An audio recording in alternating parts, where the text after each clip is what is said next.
Hi, I'm Sean Reardon, Mayor of Newburyport, and welcome to the latest edition of the Mayor's Corner. It was kind of a weird morning here in Newburyport. It was very foggy when we got up. I was doing my usual crossing guard duty up by the Senior Center, Bresnahan, and it was just, visibility was low on High Street. But it's burned off a little bit. It was nice just walking around town a little bit and seeing people out and enjoying the weather and like eating outside downtown. So it was great to see that, and a lot going on in Newburyport. But it looks like it's going to be kind of a wet weekend, so we'll have to wait and see how that pans out. So let me just tell you about what's going on in the city. Yesterday, I actually got to do a really cool thing.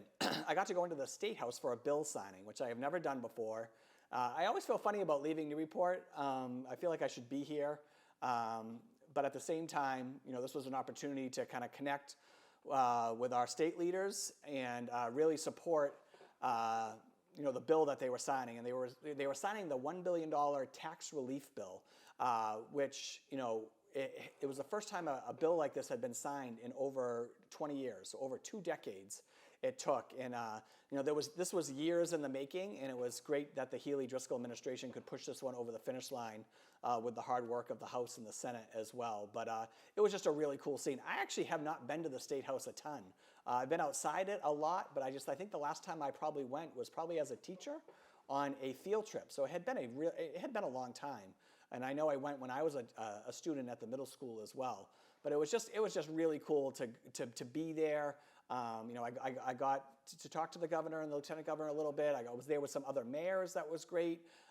You know, our state rep, Don Shand, and our state senator, Bruce Tarr, were great. Actually, Senator Tarr took me around the building and gave me a little history tour after that, which was great. And then I got to sit in on a session and see, you know, Don Shand at work, because the House was in session during that time as well. So it was just a really great day, and it's a really great bill because actually it's putting money in really everyone's pocket some way. I mean, it was such a wide-ranging bill that everyone will find some tax relief from it. And again, it was unprecedented here in the Commonwealth.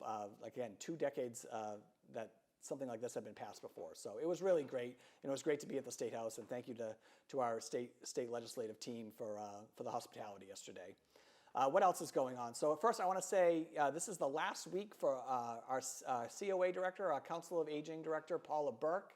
Paula is retiring. She's bought a house on Martha's Vineyard, and she's got a new grandchild coming, and she's going to spend some time with them. So she has over 3 decades of experience in municipal government. No, she's only been here in Newburyport for 3 years, but she came in a very difficult time around COVID. She replaced a longtime director, but she really did a great job here and was great for the people and the seniors of Newburyport. She was always very responsive, very kind, just always there to listen and help out any way that she could. So I wish Paula well.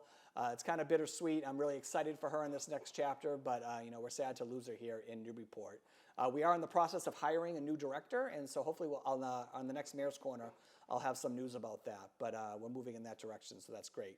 What else is going on? Hydrant flushing is still going on around the city. We've had some delays either due to weather or, yesterday we were delayed because of a water main break, but we're back on schedule. So again, check out that city website, check out our social media. We're saying where we're going to be each day for the hydrant flushing, and we're going to try to stick to that schedule. But any questions, obviously reach out to the mayor's office, but hopefully we're coming to the end of that.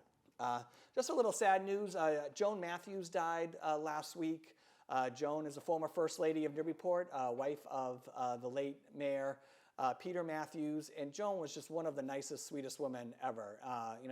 They were good friends with my grandparents growing up, so I knew her quite a bit. She was close with my family, especially my mom and her siblings growing up, but just a really wonderful woman. And I got to go to, I actually lived in the Heritage House, and so I got to see her when we did a meeting there earlier this year. And she actually brought me back to her apartment because she wanted to give me a couple things. And things like the old Liberator, right? And the headline here is Bossy Gillis, so that was kind of neat. She had a bunch of just old mementos and history things. This is the old Water Sewer Commission book. It also has the mayor's salary and things like that in here for the year 1911, which is kind of neat. So it was just great to catch up with her a little bit and kind of go through and reminisce a little bit about the job and all that it pertains. But condolences out to the Matthews family. Joan was just the sweetest woman, and we're just thinking of you during this difficult time. What else is going on? Indigenous People Day is coming up on Monday, right? So this will be a long weekend, so it's a holiday on Monday. We have a ceremony that's going to take place on Saturday, but the Saturday looks pretty dicey as far as weather. So it's supposed to be at Waterfront Park, start at 10 a.m., but they're going to make a decision on Friday, and they might bump it to Sunday. So keep both times open if you want to come down. This was really so my first time taking part in this ceremony was last year. It was a really great ceremony. I loved being a part of it. So, we've got some construction going on down there, but they worked with the Waterfront Trust, and they're still going to be able to do it down there. So it's usually a really great day. So my guess is it will probably be Sunday, but keep an eye out. We'll post it on the city website, and we'll get that out through social media about when that will take place. But as of right now, it's still Saturday at 10 a.m. There's also the chocolate tour that's happening on Saturday. So again, Saturday, October 7th. The tickets, you can't buy tickets right now. The tickets sales are suspended, but I think they do sell tickets the day of. That starts at 12 p.m., and you can get them at the First Religious Society, the Unitarian Church on Pleasant Street, 26 Pleasant Street. You can get those tickets there. But that's a cool self-guided walking tour around town, all around chocolate, which is really great. What else is going on in the city? So this week we had a meeting around the order that I submitted to council officially establishing the Recreation and Youth Services Department. Again, this is a department that already exists, and it kind of is we just want to get it on the books officially, right? I think what we learned a little bit going through the parks reorg process when we moved parks under the DPS division, we realized that parks was never established as a city department. So we really want to make sure, and I think it's just the nature of sometimes of how these departments come about. But youth services had very humble beginnings, grew into this really important and impactful city department, and we just want to get that formalized with the council. So great first meeting. A lot of good questions were answered. We're going to have a public hearing next week. I believe it is the 11th, which is a Wednesday here at City Hall. And then you're welcome to come. We'll do a little presentation, just educating the public on youth services, because there's not a whole lot of new in this. This is all stuff that we're already doing. But that recreation piece, because of the movement of parks, now we're going to have recreation for all ages, not just our youth, which is why we're changing the name to Recreation and Youth Services. And at the end of all this, just a quick update, we got a great 3D tour from the architects on the building that we're proposing, building on Low Street, 59 Low Street. This is hopefully going to be the home of Newburyport, Newburyport Recreation and Youth Services Department. So we got a great 3D tour, so we're going to be rolling that out to the public soon. And all we're waiting on right now, so the design is done. I'm told it's done. I haven't seen it. But it's 100% at design, and we're just waiting for those cost estimates that go along with it. And then we will bring that forward to the council. Not sure if I'm going to bring it forward to this council. Again, we're in such a weird time period right now with there being an election this year, not a mayoral election, but city council and school committee.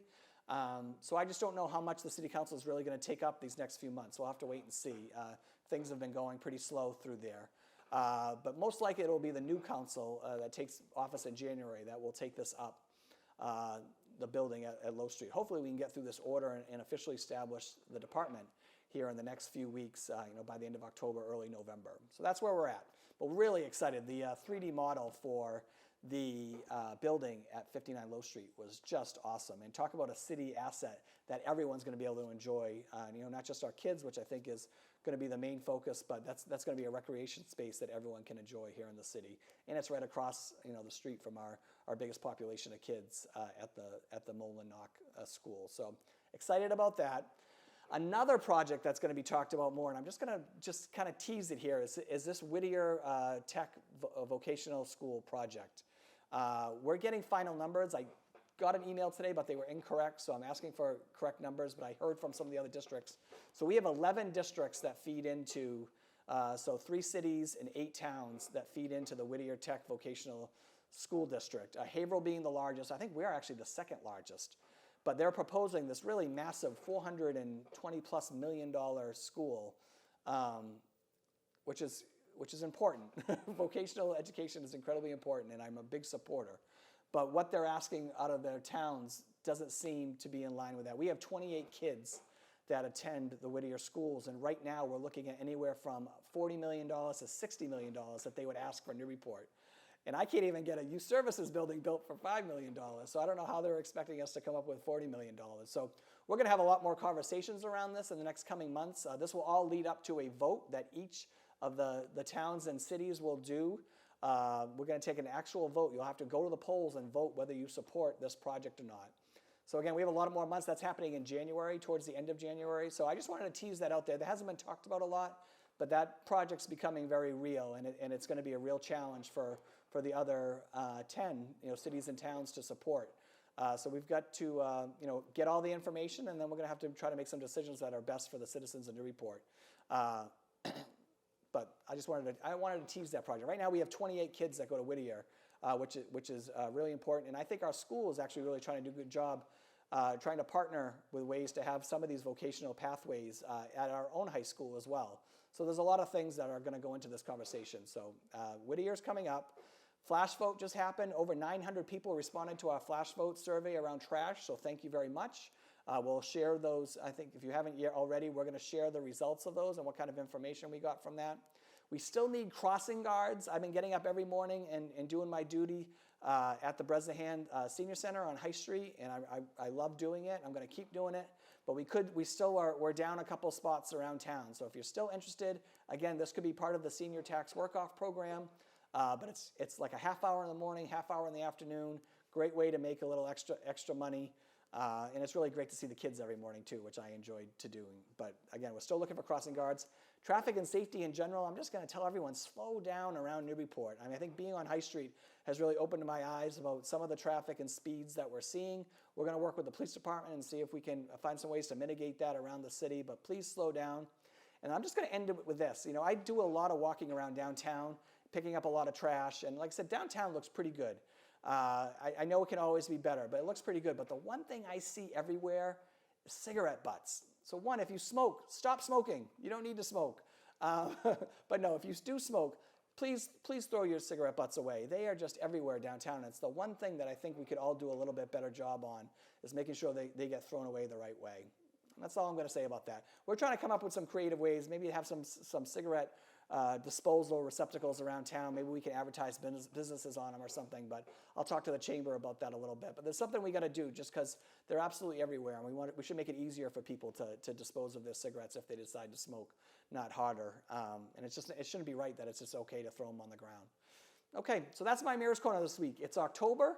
Halloween's coming up, so my next Mayor's Corners will kind of be focused around Halloween, because there's a lot of good things going around the city around Halloween, so we're excited about that. And I hope everyone has a great long weekend, and I will see you all next time on the Mayor's Corner.